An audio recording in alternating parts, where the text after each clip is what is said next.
Hi, this is Lisa with Holland Designs Crochet. I'm just doing a short demonstration for you today of the Crochet Me a River throw, and I've made a swatch here which is 16 stitches long, so 16 double crochets for my first row, and this pattern says you need to have a multiple of 4 stitches for the math to work out, for the texture to develop properly.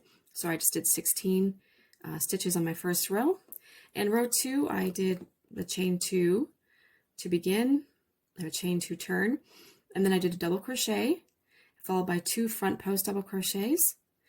And the actual written repetition in the pattern there of row 2 is written for you in brackets, and it is 2 double crochets followed by 2 front post double crochets. You can see how I've done that, and I repeated that across the total of 3 times there. So I have my 4 sets of 4 stitches. You can see that. Now every row in this pattern is simply a repetition of row 2. So we do a chain 2 turn at the end of each row, and this will be the beginning of row 3. And again, we just follow exactly as written for row 2. We do a double crochet, and then we do 2 front post double crochets, and then we continue with the exact same repetition of double crochet in next 2 stitches, front post double crochet around the next 2 double crochets, and maybe we just repeat that across. So as you're continuing to work all the rows, make sure that you think of the stitches of the row below as just simply double crochets. Don't think of them or worry about whether they were post stitches, because that's not necessary, and could be confusing if you were assuming you had to line something up, but with this pattern you do not. Simply working the repetition as written, and you're just working 2 double crochets followed by the 2 front post double crochets. So I've just completed the 3rd row, and you can see what that looks like. And then we do again chain 2 turn, and to start row 4 just do exactly the same thing. The fact that it is a 1 row repeat is what makes this pattern reversible.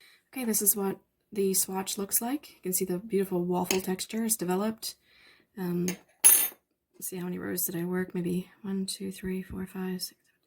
I think I worked about 9 rows altogether here, and you can see both sides are identical as far as the overall textured look. What I love about this pattern as well is it has a beautiful drape softness, because it's not using back post stitches or a lot of back post stitches.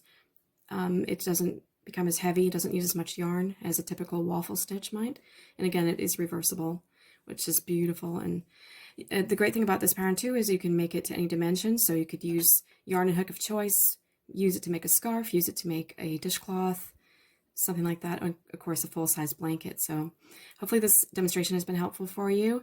And again, if you have any issues in general, it may be mathematical, like if you don't have a multiple of 4, this texture will not develop as it's meant to, so that's important, multiple of 4.